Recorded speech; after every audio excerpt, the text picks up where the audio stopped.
It won't start. Hey, can you check the engine for me? Why it won't start? What's going on up there, huh? May have a problem. What kind of problem? Huh. You're right, dead battery. What's going on, everyone? So, today we're going to be working on the Ranger. I don't know how far I'm going to get tonight, but we're going to start pulling things apart to get this engine out of this bad boy. Hopefully it'll be out before the weekend or by the weekend. It's Thursday evening. So, we're going to be draining the coolant, oil, and just start unhooking things. So, let's get to it and start pulling things out. Got the reservoir open here, got the radiator open there, and pull the plug off here. As you can see, it's draining. I'm kind of squeezing the hose to help get it out of there. And yeah, if your coolant looks like that, it's time for a flushing, which I'm going to be doing one on the F-150 soon, because I got quite a list of things that need to get done to it, unfortunately, because I just hit 110,000 miles on it yesterday, and I hit 100,000 miles back in July, and it's November. Yeah. Do a lot of mileage. Anyways, pull the oil plug, which a lot of oil and more coolant even came out of there. So that's pretty much draining. Gotta wait for this to drain. But in the meantime, we're going to start disconnecting all the wiring and anything else, probably the clutch fan, and radiator. We're just going to start disconnecting things and getting everything out of the way, so then we can get a good pick on the motor itself. So I'm going to go right ahead and start that.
Oh my God.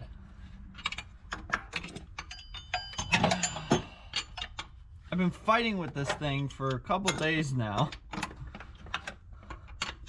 And by a couple days, I mean probably a couple hours. Just goes to show you, a little heat goes a long way. Also, I don't care about screwing up the pulley because, well, a pulley's like $20. Busted hand or several other broken tools, whatever. Which I did have a piece of angle iron that I drilled 2 holes in for my old Ranger when I did the water pump on that thing. Let me show you what happened to it.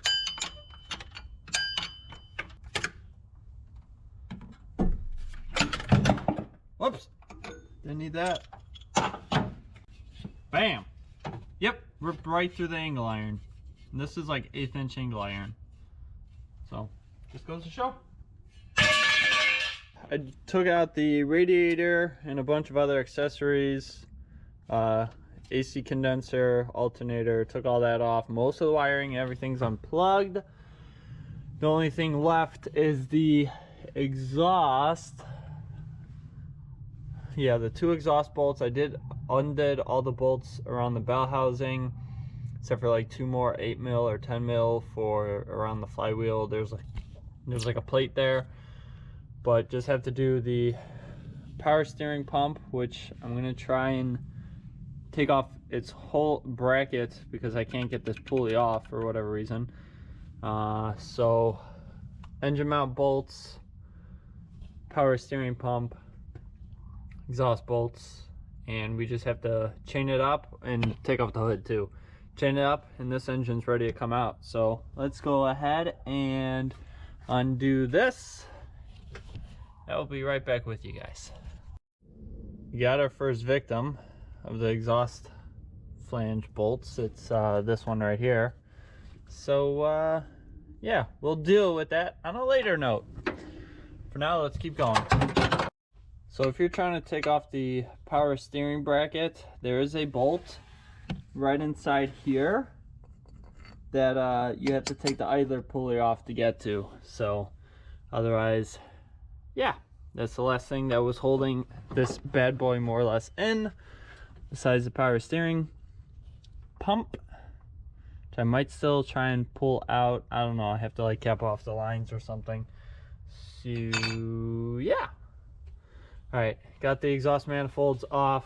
Power steering pump bracket is disconnected slash more or less out of the way now. There should be plenty of room to get this out. We still have to get this hose disconnected here and this one disconnected. Thought I got the right tool, this guy, but it's not the right tool. So we're gonna try and do this without the tool. I think if I just shove a screwdriver in there, it should work. We'll see what happens. And we just have to get the bolts, the engine mount bolts out. So I'm rocking and rolling. And I have a buddy coming who's gonna help me pull the hood off and then pull the engine out. So you guys have already met him. He was in the video where we went and picked this truck up actually. So yeah. All right. You know what I might do? Just unbolt the fuel rails and just pop off the whole fuel rail. Yep, that's what we're doing. Now we picked this up. Was that back in July? May. Was that back in May? No kidding. Because July I was on my road trip. Wow. Yeah. Oh, by the way, if you guys haven't noticed, Bob's here. Hello. Turning the camera. It's very awkward. Hello. Yeah, just turning the camera there. As I was saying, he was the one who was with me when we went and picked this guy up. So it's only fitting he's here to help.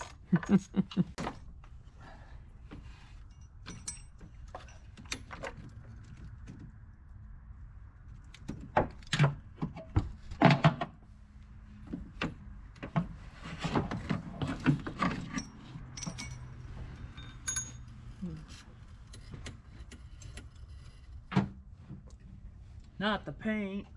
Whatever. Hey, it's moving itself. Yo, it's ghost riding.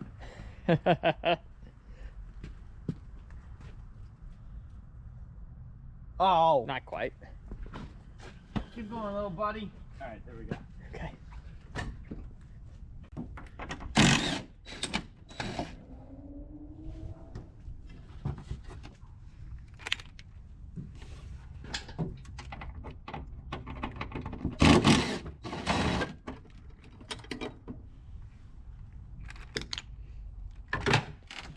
clamp this. Yeah! Cool. We'll just toss this in the side yard. Having some flashbacks to the BMW days. It seems too familiar. Yeah, good old Bimmer! Mm-hmm. You sold that about a year ago, didn't you? March. That was March too? Yep. Everything happened in March. No, this was May. Bimmer was March. March, May. Everything happened in springtime, I guess. April. February, March, April, May. They're about 2 months apart. Well, you had that car, oh, that was 5 years. 20, okay, yeah, 16? I guess that would have been 15 or 16. Around this time of year. Well, October, Yeah. actually. If I undid everything correctly.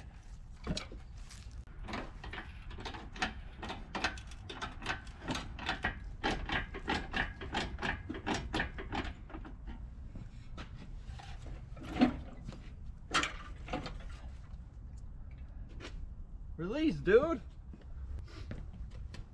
When in doubt, get a big old pipe.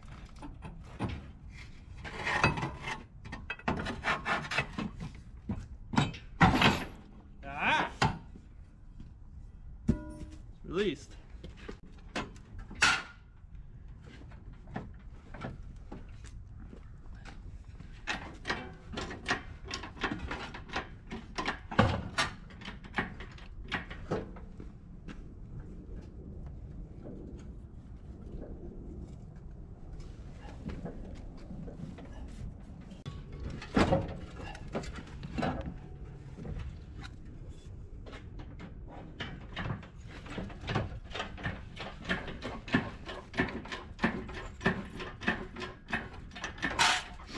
Oh, well, there goes the valve covers. Screech.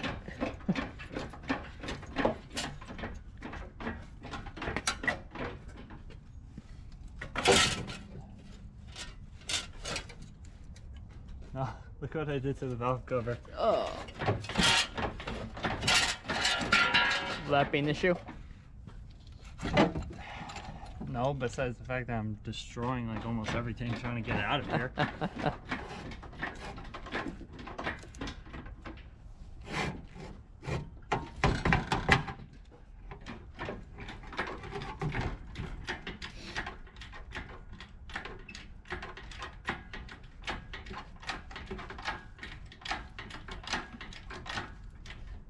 Oh, I had it on the... No, wait, yeah, never mind. Wait, did I disconnect everything? I think you did. Holy crap. What makes you say that? Like that never happens in pulling an engine out. Got experience. Right on the stupid... Oh, jeez. There we go. The name of whatever. We'll get fancy valve covers. That's what we'll do. We will get fancy valve covers. You know, that super clean floor absorbent.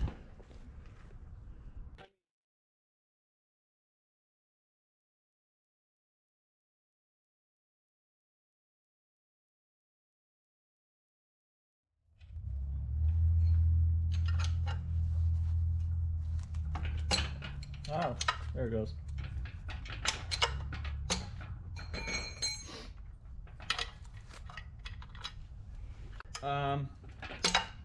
Take one of the engine bolts to stick in here, so then you have somewhere to leverage off of onto the flywheel, because you have to get the flywheel off, which involves taking out the bolts on the back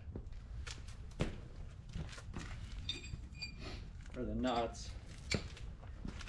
So I'm like running around.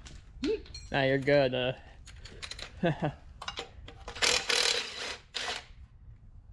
See?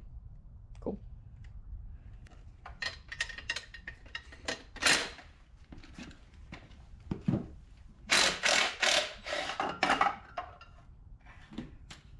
Torque converters are heavy.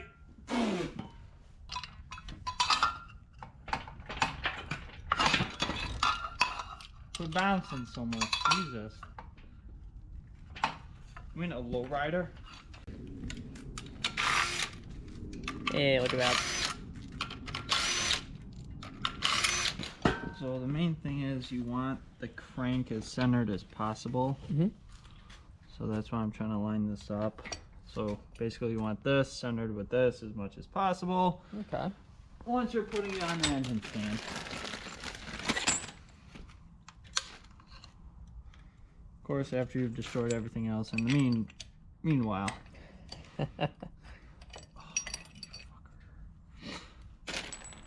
I'll be right back. Sure. Alright, so I need longer bolts. We're gonna go to the store and get longer bolts, about an inch longer. However, in the meantime, I'm gonna let you guys go. The engine's out of the Ranger. Definitely making progress after I've messed up the valve covers, but different story. We'll get nice new ones, or same ones. Either way. Next video to come will be tearing down the engine, seeing if it's salvageable. Basically, can we just do head gaskets, clean it all up, put it back in the truck and it'll be fine, or do we actually have to replace this engine? If we do, so be it. But like I said, next video will be tearing it down. For now, engine's out of the truck. I got a lot of cleanup to do. We gotta go get bolts so we can actually mount it to the stand. Hopefully you guys enjoyed. If you did, big thumbs up. I will catch you guys later. Bye.